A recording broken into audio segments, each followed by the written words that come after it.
5. Parable of the Marriage Feast. After the scribes and rulers had withdrawn, Jesus addressed himself again to the assembled crowd and spoke the parable of the wedding feast. He said, "The kingdom of heaven may be likened to a certain king who made a marriage feast for his son, and dispatched messengers to call those who had previously been invited to the feast to come, saying, 'Everything is ready for the marriage supper at the king's palace.' Now many of those who had once promised to attend at this time refused to come. When the king heard of these rejections of his invitation, he sent other servants and messengers, saying, 'Tell all those who are bidden to come, for, behold, my dinner is ready. My oxen and my fatlings are killed, and all is in readiness for the celebration of the forthcoming marriage of my son.' But again did the thoughtless make light of this call of their king, and they went their ways, one to the farm, another to the pottery, and others to their merchandise. Still others were not content thus to slight the king's call, but in open rebellion they laid hands on the king's messengers, and shamefully mistreated them, even killing some of them. And when the king perceived that his chosen guests, even those who had accepted his preliminary invitation, and had promised to attend the wedding feast, had finally rejected his call, and in rebellion had assaulted and slain his chosen messengers, he was exceedingly wroth. And then this insulted king ordered out his armies and the armies of his allies, and instructed them to destroy these rebellious murderers, and to burn down their city. And when he had punished those who spurned his invitation, he appointed yet another day for the wedding feast, and said to his messengers, 'They who were first bidden to the wedding were not worthy, so go now into the parting of the ways, and into the highways, and even beyond the borders of the city, and as many as you shall find, bid even these strangers to come in and attend this wedding feast.' And then these servants went out into the highways and the out-of-the-way places, and they gathered together as many as they found, good and bad, rich and poor, so that at last the wedding chamber was filled with willing guests. When all was ready, the king came in to view his guests, and much to his surprise, he saw there a man without a wedding garment. The king, since he had freely provided wedding garments for all his guests, addressing this man, said, 'Friend, how is it that you come into my guest's chamber on this occasion without a wedding garment?' And this unprepared man was speechless.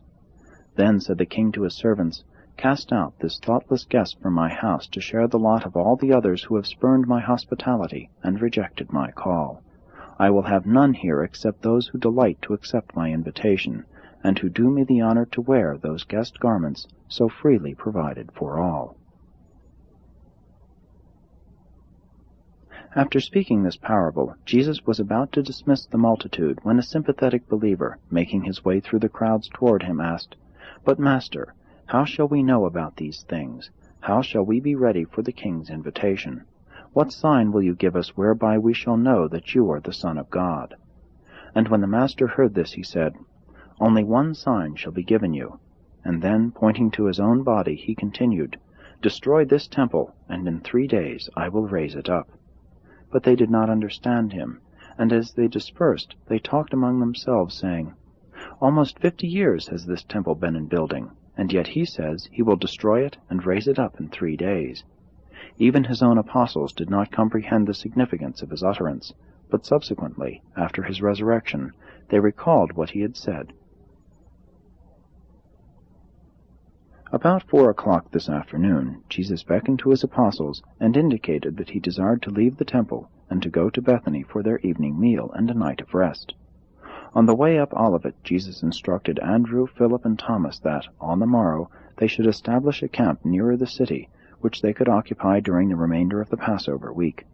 In compliance with this instruction, the following morning they pitched their tents in the hillside ravine overlooking the public camping park of Gethsemane, on a plot of ground belonging to Simon of Bethany.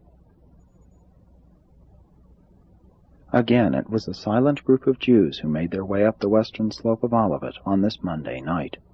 These 12 men, as never before, were beginning to sense that something tragic was about to happen.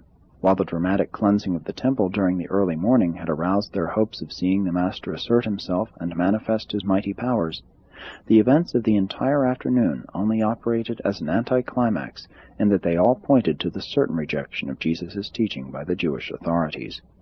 The apostles were gripped by suspense, and were held in the firm grasp of a terrible uncertainty. They realized that only a few short days could intervene between the events of the day just past and the crash of an impending doom. They all felt that something tremendous was about to happen, but they knew not what to expect. They went to their various places for rest, but they slept very little. Even the Alphaeus twins were at last aroused to the realization that the events of the Master's life were moving swiftly toward their final culmination.